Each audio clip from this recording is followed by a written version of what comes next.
शुक्रवारी मध्यरात्री अचानक आलेल्या चक्रीवादळासह अवकाळी पावसाने नेर तालुक्याला झोडपून काढले. या तालुक्यातील पिंपळगाव, पळगाव येथे पोल्ट्री फार्ममधील 2000 कोंबड्या दगावल्या असून पिंपळगाव काळे शिवारात बागायती शेतीचे प्रचंड नुकसान झाले आहे. पिंपळगाव डुब्बा येथील शेतकरी लक्ष्मण खांदवे यांच्या शेतात पोल्ट्री फार्म आहे.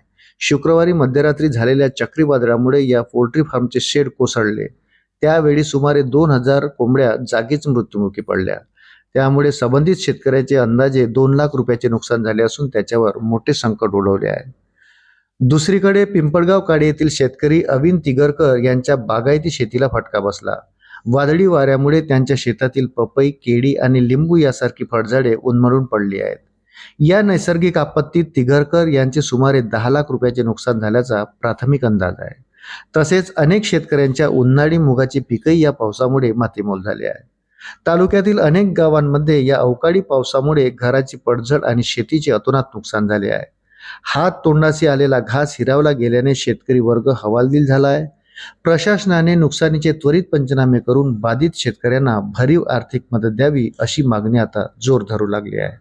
अशाच नवनवीन अपडेटसाठी व्हिडिओला लाईक आणि चॅनलला सबस्क्राईब जरूर करा. धन्यवाद.